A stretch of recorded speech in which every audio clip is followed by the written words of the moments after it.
railways transformed Britain. From town to town and city to city, the tracks spread. They changed the way we live forever. But there was a darker side to the advent of the railways. This technological revolution offered new opportunities for the oldest of crimes. In this series, we'll be investigating the most notorious murders ever to take place on the British railways. Stories of the men who killed, of the police who hunted them, and of the victims who were left behind. From the files of Scotland Yard and the railway police, this is the history of blood on the tracks of Britain.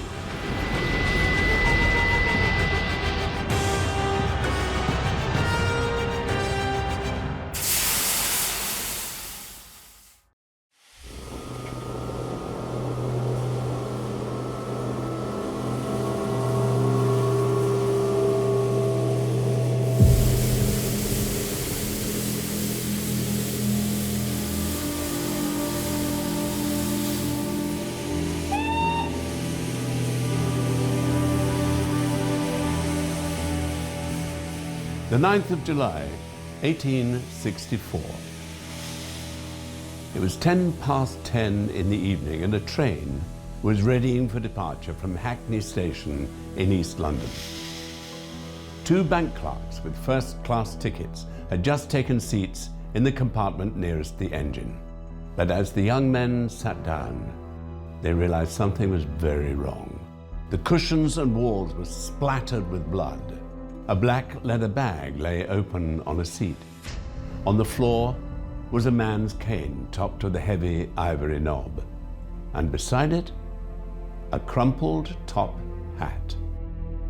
Whatever had happened in that first-class compartment had been violent, but no one had heard any cries for help, and there was no report of a disturbance. The victim and his attacker had vanished.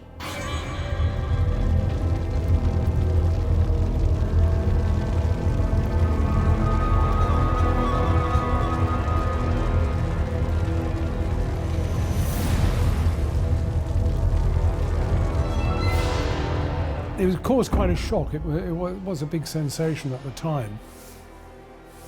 It did put into people's minds doubts about the safety of the railways. It disturbs the complacency that had surrounded railway travel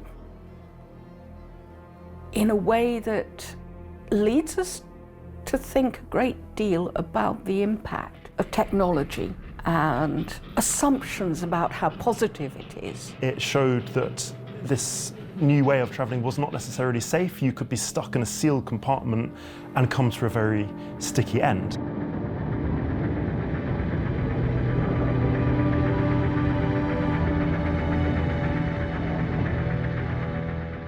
The railways were the technological icon of the 19th century. The first public railway powered by steam opened in 1830. It linked the industrial powerhouse of Manchester with the port at Liverpool, and it was intended to carry mostly freight. But passenger demand quickly exceeded all expectations. Until then, a stagecoach had been the fastest form of public transport. It could cover 8 miles in an hour. The Liverpool and Manchester railway trains could cover 17 miles in an hour, and they were not only twice as fast as a stagecoach, the tickets were half the price. The new railway was hugely popular and profitable. Investors and businessmen quickly saw the potential. Britain was seized by a railway mania. New lines stretched out across the country.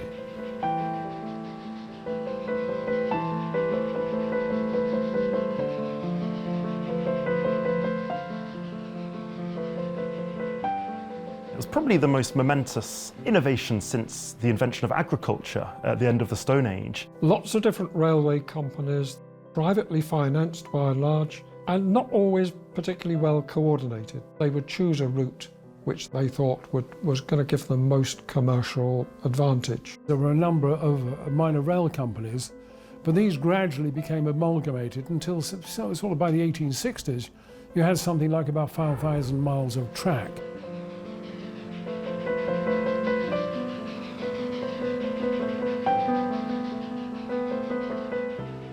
The pace of change was staggering.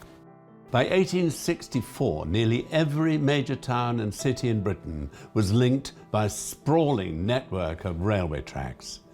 These iron roads sliced through hills and forests. They spanned rivers and valleys.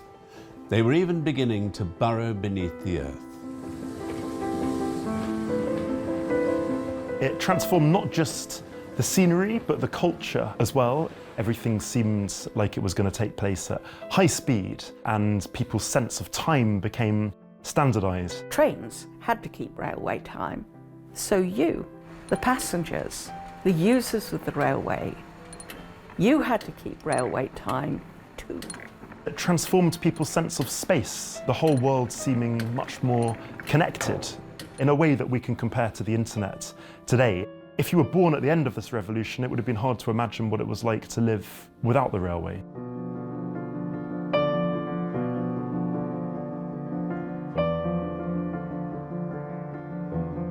Passengers flocked to the railways in their thousands. The working population of Britain was on the move as never before. But alongside that excitement, this technological innovation also provoked fears. Could the human body cope with such speeds? Would society, with all its traditional bonds and hierarchies, survive this steam-powered revolution?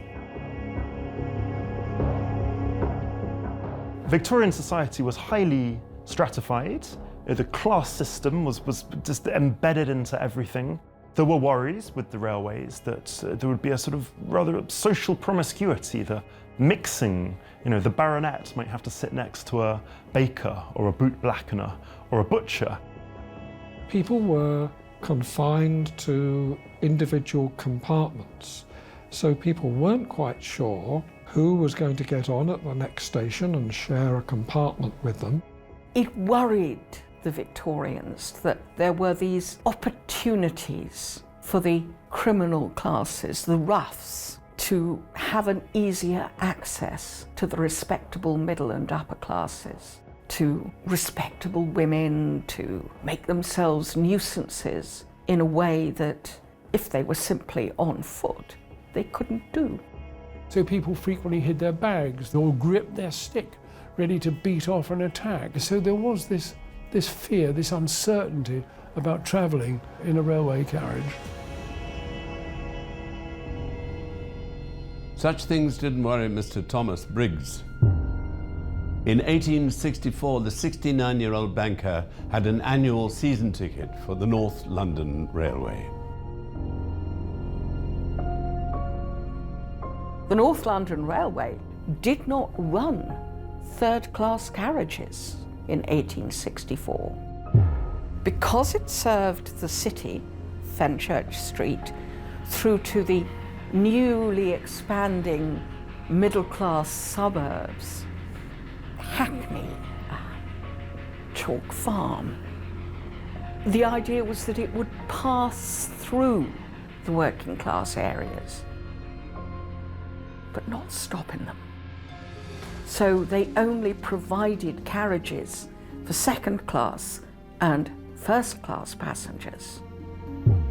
Thomas Briggs was a very well-to-do and quite sort of wealthy man, actually. He was the chief cashier at a bank in the city. This is a gentleman who has really pretty much got to the upper echelons of the middle classes. You couldn't go higher than he had risen without becoming a partner.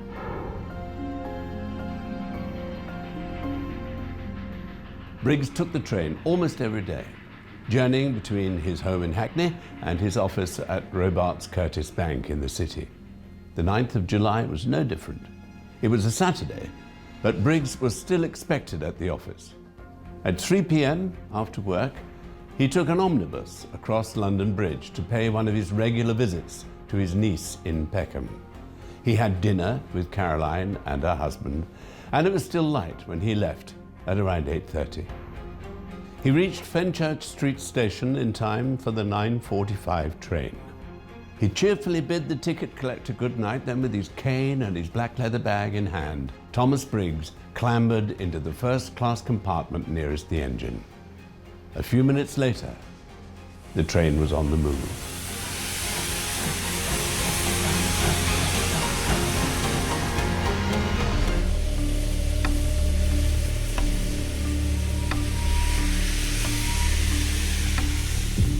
The empty and bloodied first-class compartment found at Hackney Station was sealed off.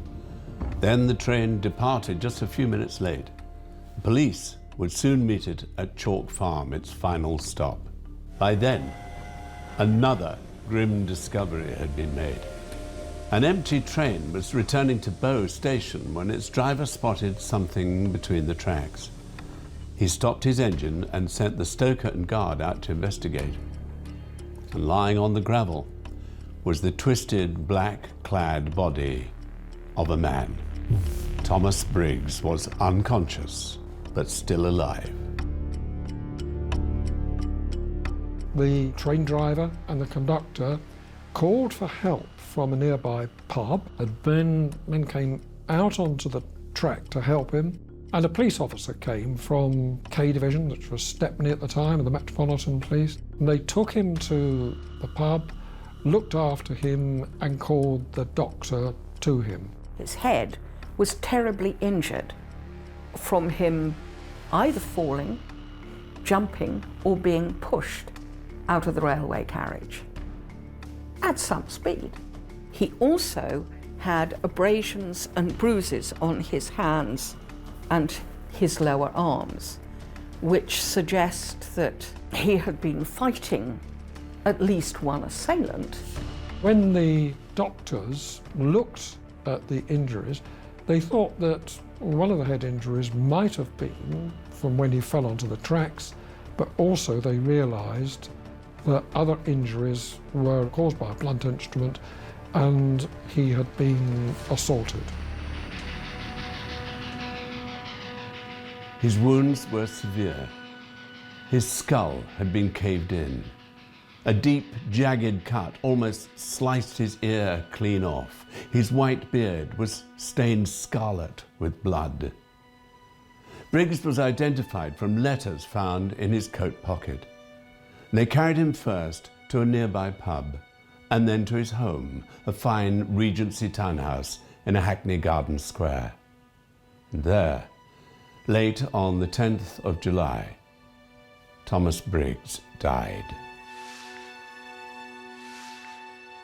The Monday papers were full of news of the attack.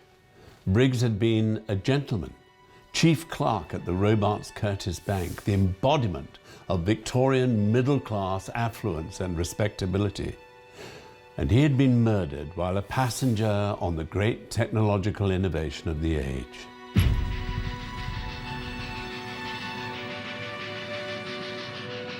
It was a complete threat to sort of established norms. This was the first time that somebody had been murdered in a railway train. A train like that should have been secure. It should have been a safe environment. That it should have happened in a first-class carriage was particularly shocking. It gave the sense, if you could be slaughtered in a train carriage, then why not in a church pew, or why not at your workplace? It attacked the guardians of the respectability that made Britain and the British Empire great.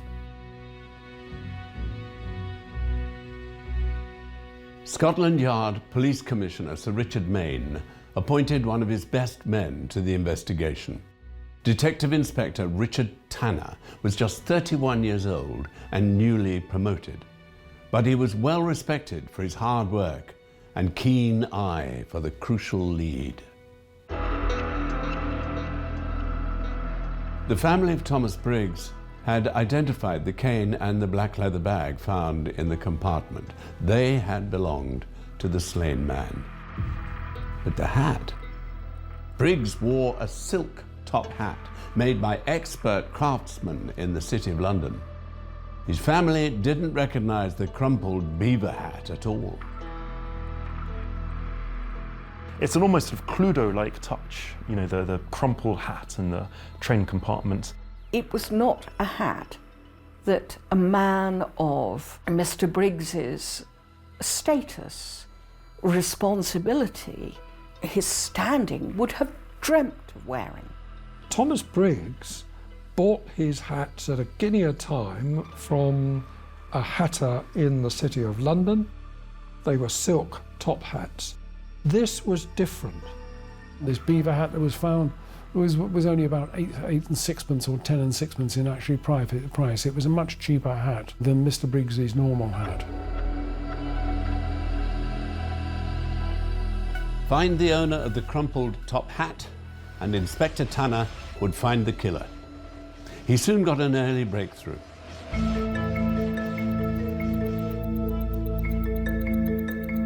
Thomas Briggs had owned a heavy, old-fashioned watch with a gold case and chain, but it was missing after the attack. A description of it was circulated to the newspapers, where it was seen by jeweller John Judith.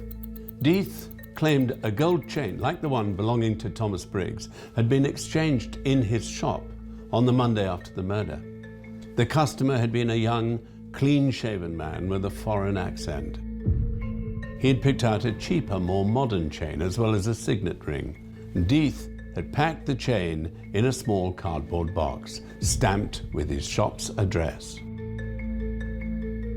John Judith had never seen the young man before. He described him as about 30. He thought he was German, and he noticed that all the time that he was sort of valuing the chain, the young man was sort of turning this way and that, so as to stop a really clear impression being taken of him. They would have been used to somebody being slightly embarrassed by the need to undertake such a transaction.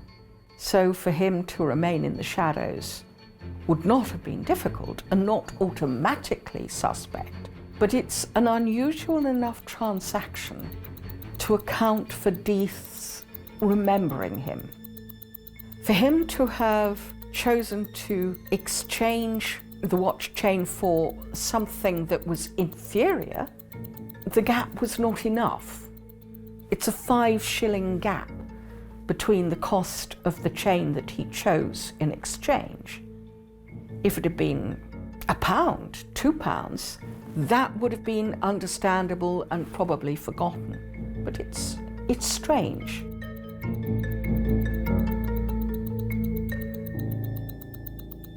The police took away the heavy, old-fashioned chain as evidence. It was quickly identified as belonging to Thomas Briggs. Inspector Tanner now had a possible suspect, but he had no name and only the vaguest of descriptions. He needed more.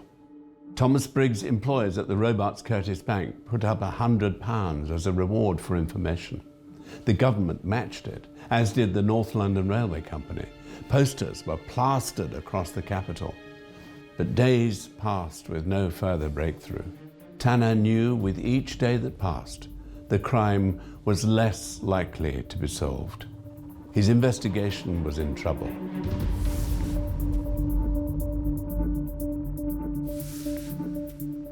They had failed to come up with a solution to a murder that had caused national, not just local, panic. The newspapers were demanding to know why the detective police were so failing to solve this crime. London was a multicultural city. It had always embraced immigrants. The presence of a German wasn't in and of itself particularly strange. It certainly wouldn't have flagged up, oh, but he's probably a murderer, what on earth was a German doing? It left the police still looking for a needle in a haystack. By the 18th of July, almost 10 days had passed since the murder of Thomas Briggs. The victim had been buried, but the case was far from solved. Then, at 11:15 that evening, a man walked into a police station in Marylebone and reignited the hunt for the killer. Jonathan Matthews was a Hackney carriage driver. He told police that on the Monday after the murder, a young German friend had paid him a call. His name was Franz Müller. He was 23, a tailor, who was particularly fond of his black beaver hat. As they spoke, Müller had given Matthew's daughter a box to play with, and printed on the lid was the name and address of the jeweller, John Death.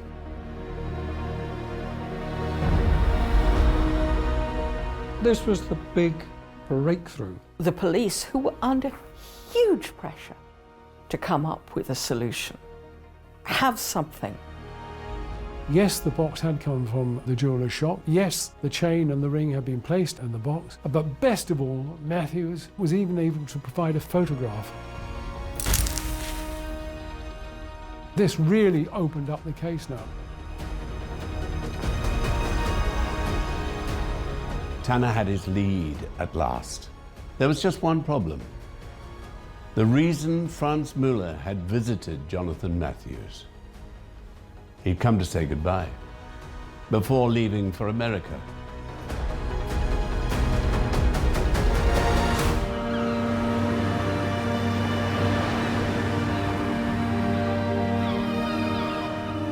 In 1864, the Grinnell and Company shipping line offered some of the cheapest fares to America, and it wasn't hard to see why. The Victoria was an old-fashioned sailing ship. Steerage passengers paid just £4 to cross the Atlantic, but their quarters were cramped and uncomfortable. They had to prepare their own meals, and the passage would take 19 days if they were lucky. Among the passengers enjoying the Victoria's meagre comforts in July 1864 was a young tailor. He was leaving his troubles behind, he thought, heading for a new start in the new world. We know that he comes from Thuringia in Germany, and that relatively few people from that region, and indeed from his background, came to the UK.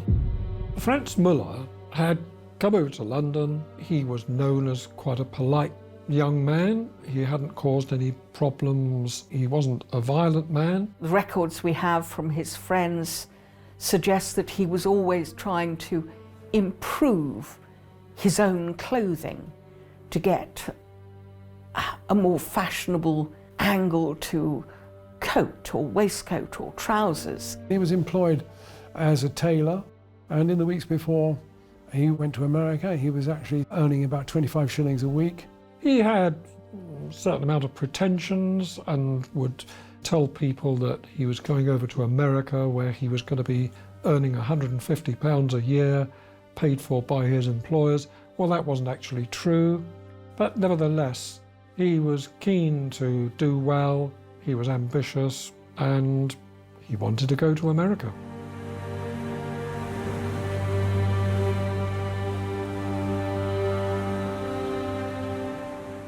Müller's journey to New York was even slower than expected. The winds were against them. After more than 2 weeks at sea, the Victoria had barely escaped the coast of Ireland. The vast Atlantic still lay ahead. Müller passed the time gambling. He lost a bet over how much German sausage he could eat. He sold off his shirts to pay debts. But he betrayed no concern over what he'd left behind in London. If he feared the police were after him, the other passengers didn't notice.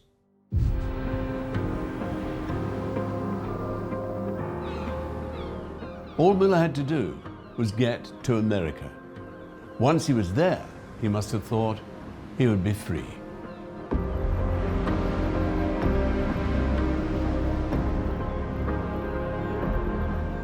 The situation in America was pretty dramatic because America was in the third year of the Civil War. There was, as a result, a considerable need for fighting men.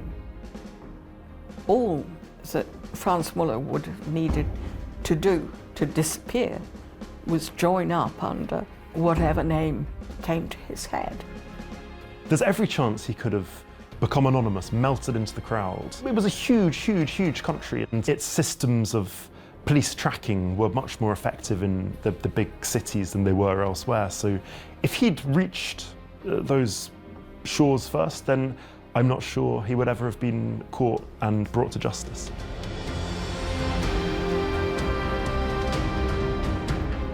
As the Victoria struggled across the Atlantic, in London, Detective Inspector Richard Tanner was in a race against time. If he planned to arrest Müller in America and bring him back, Tanner would need an extradition agreement, and to get that, he needed more evidence.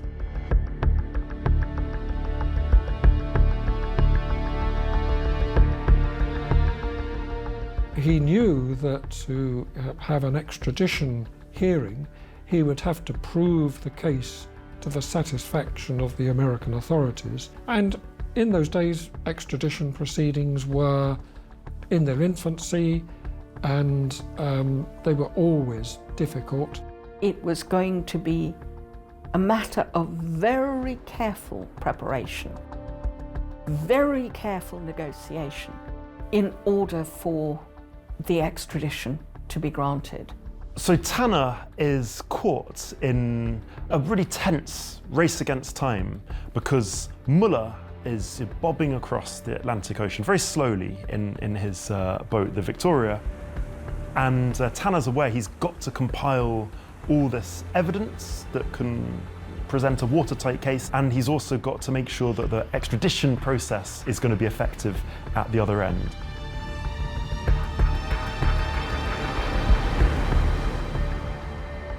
Armed with the photograph of Müller, Inspector Tanner hurried once more to the jeweller John Death. Death confirmed it. That was definitely the man who had come into his shop to exchange the gold watch chain. Tanner rushed all over London. He spoke to Müller's landlady, his friend, his employer. He was building up a sketch of a vain and boastful young man, a young man desperate for money to cross the Atlantic.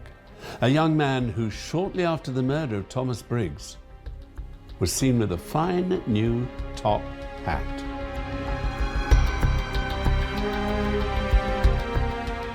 The inquiries showed that Franz Müller had actually bought a ticket at London docks on the Tuesday of that week, and he'd set sail on the Thursday. But Jonathan Matthews had told the police just too late for Franz Müller to have been caught whilst he was still in London. Suddenly the case acquired a great urgency, and the hunt for Müller began.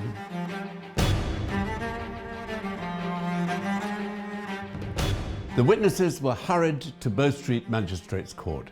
Depositions were taken and the evidence heard. By 6 o'clock on the 19th of July, a warrant had been issued for Müller's arrest. Tanner had gathered everything he could. There was no more time. Late that evening, the exhausted inspector boarded an express train bound for Liverpool. With him were Detective Sergeant George Clark, the jeweller John Death, and the cabman Jonathan Matthews. They had tickets booked on a fast transatlantic steamer leaving the next morning.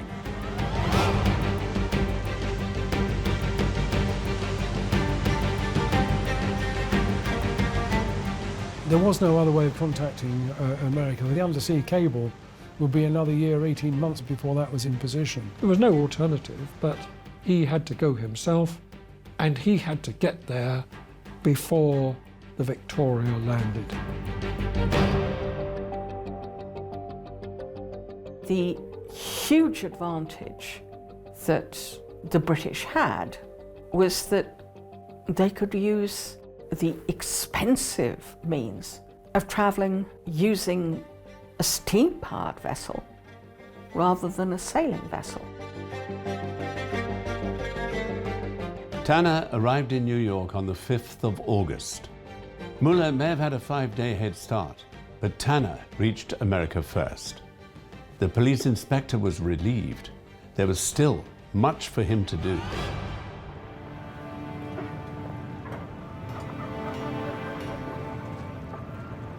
New York City was very much unlike our association of it with these soaring metallic skyscrapers. It was low rise in those days, and you had pigs galloping through the streets. It was still very much embryonic. The American Civil War had been going on for 3 or 4 years at the time. Britain was accused of taking sides in favour of the South, or that was the perception in New York.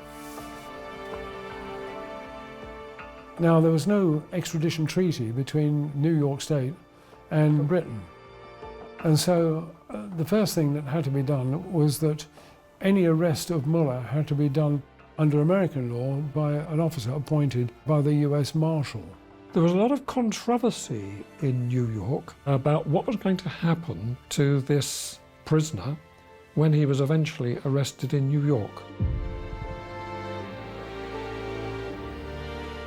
Tanner waited and waited. Colleagues from London arrived on another boat with more paperwork for the extradition. But still, there was no sign of Müller.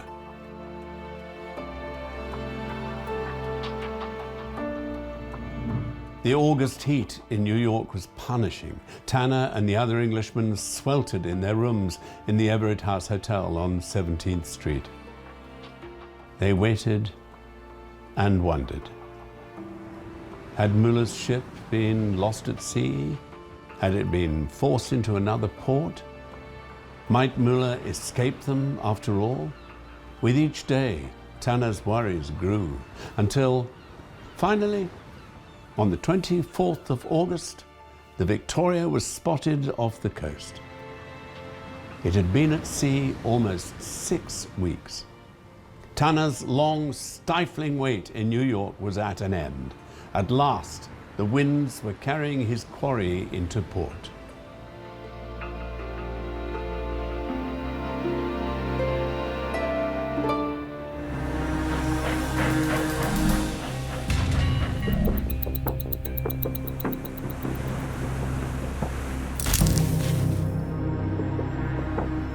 Franz Müller was seized by American police before his ship had even docked. He flatly denied any involvement in the murder of Thomas Briggs. He never was on that train at all, he insisted. Now, a court in New York had to decide whether Detective Inspector Tanner had the evidence to prove otherwise. Franz Müller was arrested, taken into custody, and he appeared before Mr. Newton, who was the commissioner at New York, who had this court hearing to decide whether Franz Müller was going to be extradited and sent back in custody to Britain to face trial. There was a tremendous amount of sympathy for Müller from the immigrant community and hostility towards Britain, so it was going to be difficult. The advantage that Tanner had was that extradition could be granted on the grounds that there was sufficient evidence to suggest there was a case to be answered. They stuck to that. They didn't try to defend the British cause. They didn't join in the emotionalism. Mr. Newton decided that he should go back and agreed to the extradition request. If he hadn't done so, then Franz Müller would have been free to have been released, and he could have travelled anywhere in America. The chances of him being returned to face trial for the murder of Thomas Briggs would have been very remote.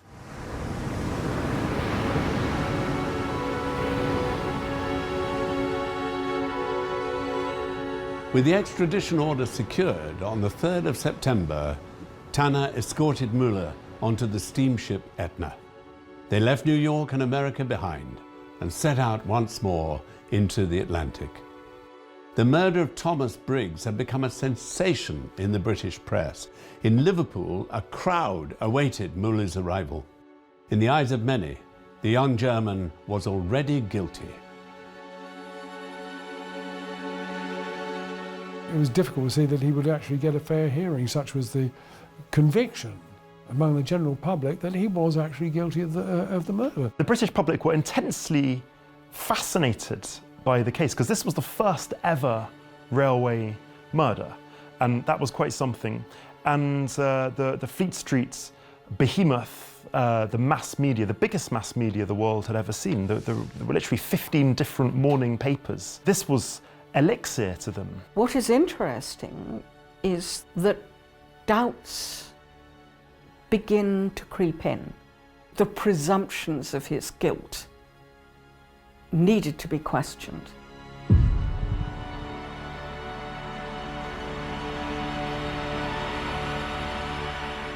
Despite investigators' best efforts, they found no one who could place Müller at the scene of the crime. And there were at least 5 witnesses who spoke of seeing 2 other men in the compartment with Briggs, and neither matched the description of Franz Müller. But this information was not shared with the defense. The police were then under no obligation to do so. In 1864, the deck was stacked against the accused. There was no appeals court. The defendant was barred from giving evidence, and even his counsel was not allowed to sum up the defense to the jury at the end of the trial. There was a German legal protection society that operated not only in London but also in New York, and they were concerned that actually as a German he was being discriminated against and perhaps being treated unfairly.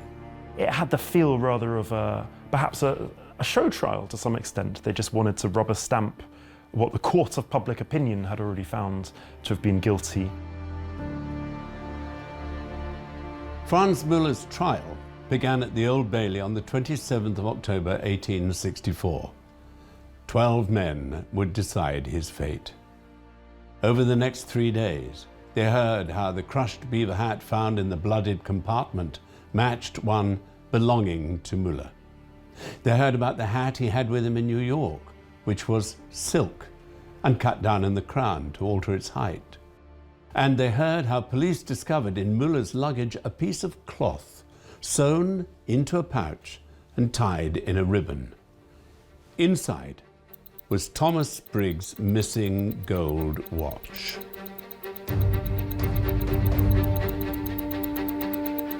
I have to say, it did look bad for Müller. He looked like the perfect part, on paper at least. All the defence counsel could do was try and attack the prosecution's witnesses. Jonathan Matthew, the hansom cab driver, he was particularly savaged by defence counsel over a 21-day sentence that he'd served for a minor theft many, many years ago. Defence counsel was really clutching at straws. There was sort of defence witness. One of them, or at least one of them, said that they thought that Thomas Briggs had been in the compartment with 2 men on that night. The problem is that their witness testimony did not really make the impact that retrospectively it should have done. The jury took just 15 minutes to make their decision. Müller was guilty. The judge donned the black cap and sentenced him to death.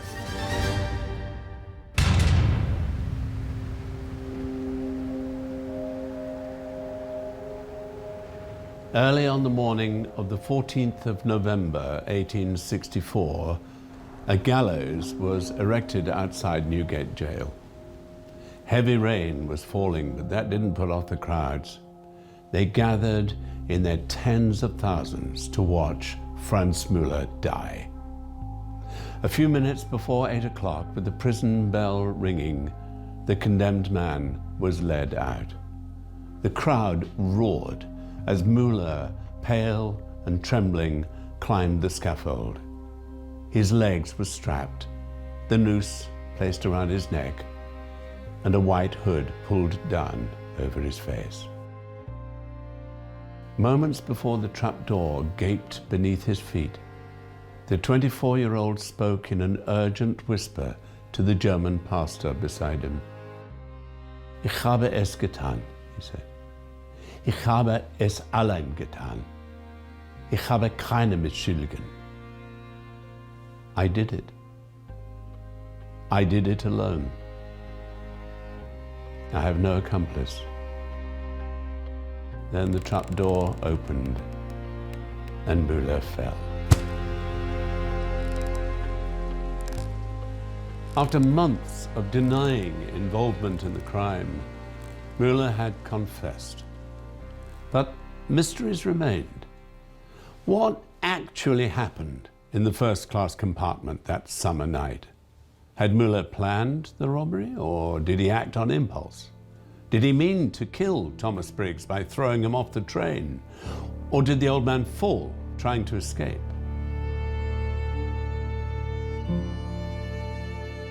I think the murder was very much a spur-of-the-moment thing.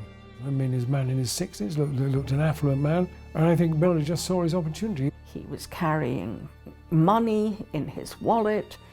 He had a silk handkerchief, as well as his silk hat. He was carrying a briefcase, which was the type that bankers used to convey bullion or valuables in. I think he must have seemed a very tempting prospect.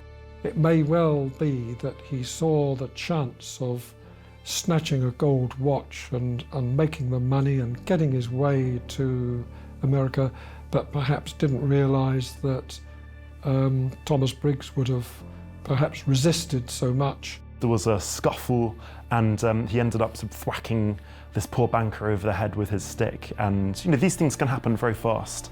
By modern standards, I don't think what took place in that carriage would count as murder. It would be manslaughter at most. The fatal injuries to Thomas Briggs happen as a result of him falling or being pushed out of the railway carriage.